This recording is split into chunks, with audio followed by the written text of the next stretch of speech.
Hello.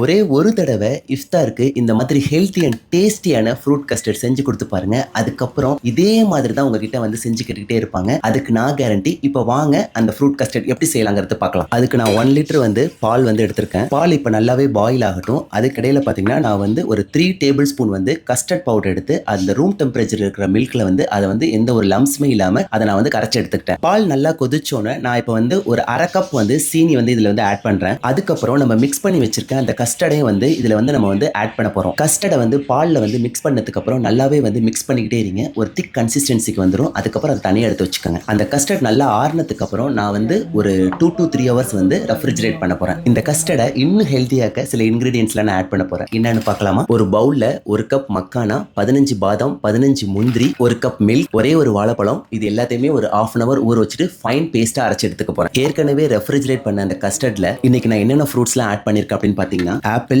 Mango, grapes, pomegranate. நான் இன்னைக்கு இந்த ஃப்ரூட்ஸ்லாம் ஆட் பண்ணியிருக்கேன். உங்களுக்கு என்னென்ன ஃப்ரூட்ஸ்லாம் ஆட் பண்ணணும்னு தோணுதோ நீங்க எல்லா ஃப்ரூட்ஸும் ஆட் பண்ணிக்கலாம். அதுக்கப்புறம் நம்ம ஊற வச்சு அரைச்சு வச்சிருந்த அந்த பேஸ்டையுமே நம்ம இதில் ஆட் பண்ணிக்கிறோம். 1/2 டீஸ்பூன் வந்து வெனிலா எசன்ஸ் வந்து ஆட் பண்ணியிருக்கேன். 2 டேபிள் ஸ்பூன் வந்து ஃப்ரெஷ் க்ரீமும் இதில் வந்து ஆட் பண்ணியிருக்கேன். இது எல்லாத்தையும் நல்லா மிக்ஸ் பண்ணி ஒரு பவுலுக்கு ட்ரான்ஸ்ஃபர் பண்ணி அப்படியே நீங்க வந்து இஃப்தார் டைம்ல வந்து குடிச்சிங்க அப்படின்னா அது வேற லெவல்ல இருக்கும். அது மட்டும் இல்லாம இதை டேஸ்ட் பண்ற எல்லாருமே உங்ககிட்ட ரெசிபி கேட்காம இருக்கவே மாட்டாங்க. கண்டிப்பா ஒரே ஒரு டைம் இஃப்தாருக்கு இந்த மாதிரி ஒரு ஃப்ரூட் கஸ்டர்ட் செஞ்சு உங்க வீட்டில் இருக்கிறவங்க எல்லாரையுமே வந்து அப்படியே ஆச்சரியப்படுத்துங்க.